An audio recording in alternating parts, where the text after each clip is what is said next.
మీ ఇంట్లో మొదటి కోటీశ్వరుడు మీరే అవ్వాలనుకుంటున్నారా? ఈ ఫైనాన్షియల్ వెబినార్ లో ఇప్పుడే జాయిన్ అవ్వండి. Hello viewers, welcome back to our channel. ప్రస్తుతం మనతో పాటు ఉన్నారు realtor oxygen founder and CEO, TEDx speaker and legendary award winner in real estate doctor Nandi Rameshwar Rao గారు. సార్తో మాట్లాడదాం. నమస్తే సార్. నమస్కారం. సార్, ట్రంప్ తీసుకునే నిర్ణయాలు మన వాళ్ళనే కాకుండా అటు అమెరికన్స్ని కూడా భయభ్రాంతికి గురి చేస్తున్నాయి. రీసెంట్గా చూసుకుంటే సోషల్ మీడియాలో వైరల్ అవుతున్నాయి. హౌస్ ఫర్ సేల్, రెంట్ అని చెప్పేసి, అంటే అక్కడ ఉన్నటువంటి రియల్ ఎస్టేట్ కూడా ఒక పక్కన కుదేలు పడుతుంది అనేది కూడా చెప్పుకోవచ్చు. ఇల్లులు కూడా అమ్మేసుకుని అక్కడ వాళ్ళు అన్ని మూటా సర్దుకుని వెళ్ళిపోతున్నారంట అమెరికన్స్. అవును. ఎందుకు అంటారు ఇదంతా? ఒకటే ట్రంప్ ట్రంప్ ట్రంప్, ఇంకే రీజన్ లేదు. లేదు. Second place Elon Musk. మిగతా అన్నీ సేమ్ టు సేమ్. ఎందుకంటే ట్రంప్ వచ్చిన తర్వాత ఏమైందంటే ఆయన హిస్టరీలో జనరల్గా మనం రెండు రకాలు ఉంటాయి. జనంలో ఒక మనిషిగా ఉండడం వేరు, మన వాళ్ళే జనం రావడం వేరు. మీకు అర్థమైందా? సినిమా యాక్టర్స్ జనం వస్తారు, మీరు నేనైతే జనం రారు. సో ఈయన జనంలో ఒకటి కాకుండా జనాన్ని క్రియేట్ చేసేలాగా కేరాడు. అంటే హిస్టరీని తిరగ రాస్తున్నాడు, రీరైటింగ్ ది హిస్టరీ, తిరగ రాయడం అంటారు కదా. అంటే ఈయన ఉన్న నెక్స్ట్ 4 సంవత్సరాలు వర్షాలు కాదు కురిపిస్తాడు, బాంబుల మీద బాంబులు వేస్తున్నాడు. వచ్చి ఎవ్రీడే ఒక కొత్త బాంబు వస్తుంది. ఆ బాంబులు ఎటు వస్తుంది, అటు అమెరికా వాళ్ళతో అవుతుందా, ఇండియా వాళ్ళతో అవుతుందా, కెనడా వాళ్ళతో అవుతుందా, ఎవరికి తెలియదు. బేసికల్ ఏంటంటే కండిషన్స్ టైట్ చేస్తున్నాడు. అంటే ఆయన కంట్రీ ప్రకారం ఆయన ప్రెసిడెంట్గా పద్ధతి కరెక్టే ఆయన వరకు. ఈ మన కంట్రీ కూడా మనం సెల్ఫిష్ ఉండాలి. బట్ అట్లానే మిగతా వాళ్ళని ఇబ్బంది పెట్టకూడదు కదా. ఇక్కడ మనం గత 10-15 వీడియోల్లో మాట్లాడుకున్నాం. లాటరీ సిస్టమ్ తీసాడు, వీసా సిస్టమ్ తీసాడు, బర్త్ టూరిజం తీసాడు, పార్ట్ టైం జాబ్స్ తీసాడు, illegal immigrants, government employees buyout అని 8 months శాలరీ పెట్టాడు. ఇంకా వాళ్ళకి అన్ని పక్కల క్లోజ్ చేస్తే దారిలో ఉన్న ఒకటే దారి ఎగ్జిట్ అవ్వడం. ఓడిపోయే కంటే వసలిపోతేనేమని మా నాన్నమ్మ గారు డైలాగ్ చెప్పారు. వాటితో తిట్లు తిని వదిలి ఇంకోటి ఏదైనా పర్మనెంట్ జాబ్ చేసుకుంటే బెటర్ అనేది. మెయిన్లీ ఏంటంటే ఎవరైతే ఒక 15-20 years బ్యాక్ వెళ్ళిపోయారో వాళ్ళకి ఇబ్బంది లేదు.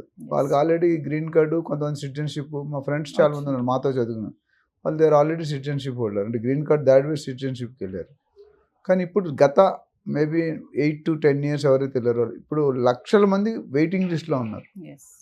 మేబీ టువర్డ్స్ 80-100 lakhs మంది వెయిటింగ్లో ఉన్నారు. ఇలా అందరికీ ఇవ్వాలంటే ఎప్పుడు వస్తుంది? దాన్ని తగ్గిస్తున్నారు అన్నమాట. ఇప్పుడు ఎందుకంటే బర్డెన్ తగ్గించుకోవాలి.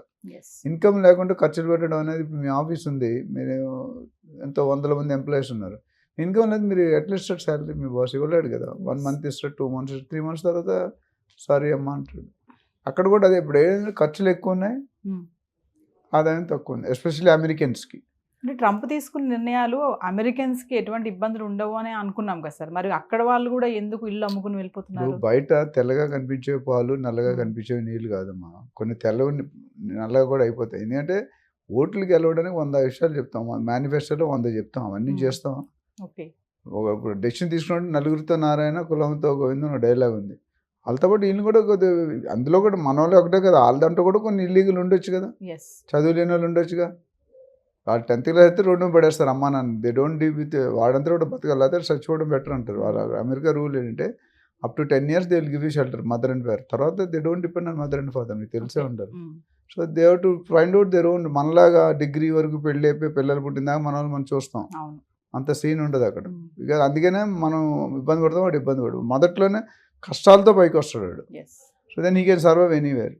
ఇక్కడ వచ్చేసరికి ఏమైందంటే దాదాపు మనకున్న లేటెస్ట్ రికార్డ్ ప్రకారం 4172 ఇల్లులు గత ట్రంప్ వచ్చిన తర్వాత అమ్మకాలు అమ్మడం అయిపోయి.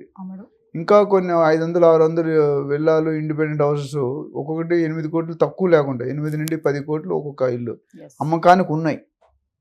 అంటే 500 into 8 కోట్లు అంటే వేసుకుని ఎంత అయిపోయింది? Too much money. సో వీళ్ళందరూ కూడా ఏం చేస్తున్నారంటే ఈ పెట్టిన రూల్స్ తట్టుకోలేక బయటికి ఎగ్జిట్ అవుతున్నారు. ఫెడరల్ అంటే గవర్నమెంట్ ఎంప్లాయీస్ కూడా లాస్ట్ టైం మనం మాట్లాడడం 1 month బ్యాక్ అని రావగానే వితిన్ జనవరిలో ఫిబ్రవరిలోనే పెట్టాడు అన్ని రూల్స్ అన్ని. 45,000 మంది ఇమీడియట్గా తీసేసి మీరు 8 నెలలు జీతం ఇస్తాం శాలరీ అని చెప్పి బయటికి వెళ్ళిపోయినా. అందరూ కొంతమంది ఆఫ్ చేశారు, ఇంకా కొంతమంది ఆఫ్ చేస్తే వాళ్ళు ఇంకేదో ఇంకో బోనస్ పెంచి 10 నెలలు అంటాడు ఫ్యూచర్లో. అంటే సార్ ఇప్పుడు ఈ వలసలకు కూడా కారణము ఎలాన్ మస్క్ అని అంటున్నారు, డోజ్ అని అంటున్నారు. దీన్ని ఎలా చూడొచ్చు అంటారు? ఎలాన్ మస్క్ అనేది ఒక పెద్ద మిస్టరీ అమ్మ. ఎందుకంటే ఎలాన్ మస్క్ వల్ల గెలిచాడు ట్రంప్ గారు. ట్రంప్ ఎలాన్ మస్క్ లేకపోతే ట్రంప్ మేబీ గెలుపు అనేది చాలా టైట్ అయిపోయింది. బట్ ఇక్కడ వచ్చేసరికి ఏమైందంటే ఎలాన్ మస్క్ ఈవెన్ విస్తృతమైన పబ్లిసిటీ చేశాడు. Twitter Yes. కొనేసాడు, ట్విట్టర్ మీద మొత్తం బాగా. And he spent is personal time. ప్రతి నిమిషం 1,000 కోట్ల ఇన్కమ్ వస్తుందండి. One of the top rich person in the world. అతి తక్కువ టైంలో దాని వచ్చేసాడు. టెస్లా కానీ, స్పేస్ ఎక్స్ కానీ, అండ్ రాకెట్ అన్నీ పెడుతున్న కంపెనీలు. సో డోజ్ అంటే ఏంటంటే ఈయనకి అడ్వైజర్గా పెట్టారు. అంతమంది ఇద్దరు పెట్టారు, వేరే వాళ్ళని తీస్తారండి. మళ్ళీ ఏదో క్లాస్ వచ్చి రామస్వామిని తీసేసినట్టున్నారు. మళ్ళీ డిపార్ట్మెంట్ ఆఫ్ గవర్నమెంట్ ఎఫిషియన్సీ అంటే గవర్నమెంట్ పనితీరుని అబ్జర్వ్ చేయమని పెట్టాడు. మనకి మన ఇండియన్ గవర్నమెంట్ పొలిటికల్ అబ్జర్వర్స్ అని ఉంటారు. కాంగ్రెస్కి వేరు, బీజేపీ వేరు, అట్లా. అలాగే అక్కడ మొత్తం అమెరికన్ కంట్రీకి ఈయన అబ్జర్వర్గా పెట్టాడు. అంటే ఎక్కడైతే తప్పులు జరుగుతుందో అక్కడ పిక్ అండ్ చూస్ అండ్ పంపించడం. అందులో ఈయన ఎక్స్పర్ట్. ఇప్పుడు 80% ఈయన డెసిషన్, బయటకు ఆయన డెసిషన్ సంతకం పెట్టినా decision is initiated by Elon Musk. So ఒకటి ఏంటంటే ఒక విధంగా మంచిదే. ఎందుకంటే ఈవెన్ ఇండియా వాళ్ళు అవ్వచ్చు, they should not go illegally. అది ఎప్పటికైనా మన కంట్రీ మీద కూడా బ్యాడ్ నేమ్ వస్తుంది. లక్కీగా మనకి అంత ఎక్కువ మంది లేరు. మెక్సికో, జపాన్, చైనా అవి చూస్తే మనం పనామా ఇవన్నీ మనం చాలా బెటర్. బట్ అది కూడా చేయకూడదు. దానివల్ల మొత్తం దేశానికి చెడ్డ పేరు వస్తుంది. ఇప్పుడు వచ్చిన వాళ్ళు ఎంతమంది అంటే ఇప్పుడు ఎంతమంది ఉన్నారు? 54 లక్షలు ఇండియన్స్ ఉన్నారు రఫ్గా.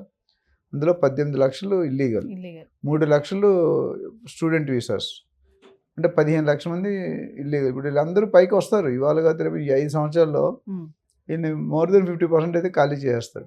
అంటే ఇప్పుడు అమెరికాలో రియల్ ఎస్టేట్ చాలా డౌన్ఫాల్ ఉంది అంటే ఏం చెప్తారు సార్? ఇప్పుడు డౌన్ఫాల్ ఉంది ఎందుకంటే now it is sellers market. అంటే బయర్స్ కొనేటట్లేరు. అందరూ అదే స్టేజ్లో ఉన్నారు. ఇల్లు ఉన్నాడు, ఇల్లు అన్నాడు అదే స్టేజ్లో ఉన్నారు. ఇల్లు అన్నాడు ప్రాబ్లం లేదు, రెంట్ ఖాళీ చేయరు. ఉన్నాడు మరి ఇటు వెళ్ళిపోతే ఇల్లుకి రెంట్ ఎవరు ఇస్తారు? జనాలు వెళ్ళిపోయే ట్రెండ్లో ఉన్నారు. ఇప్పుడు ఇక్కడ ఏమవుతుందంటే ఎవరైతే జాబులు పోయి, బిజినెస్లు పోయి, ఇల్లీగల్ వలసలు వచ్చి ఇల్లీగల్గా ఉంటున్నారో వాళ్ళందరూ కూడా they are taking a decision. ఎందుకంటే ఇప్పటికే చాలామంది ఇండియాకి తిరిగి వచ్చారు. వాళ్ళందరూ కూడా ఇక్కడ రియల్ ఎస్టేట్ వైపు చూస్తున్నారు. అది పెద్ద జోక్ ఏంటంటే సాఫ్ట్వేర్ జాబులు అన్నీ లేవు అని లక్షలు ఎక్కడున్నాయి మన దగ్గర. ఇప్పుడు ఉన్న వాళ్ళనే లాస్ట్ కరోనా దగ్గర నుండి ఇంటేక్ పడిపోయింది. అట్లనే వర్క్ ఫ్రమ్ హోమ్ ఆప్షన్ తీస్తారు. అందులో కూడా నేను విన్నది ఏంటంటే వర్క్ ఫ్రమ్ హోమ్ ఆప్షన్లో దే ఆర్ అంటే డూయింగ్ 2-3 జాబ్స్. కొంతమంది, అందరని చెప్పలేను కానీ 2-3 జాబ్స్ చేస్తున్నారు.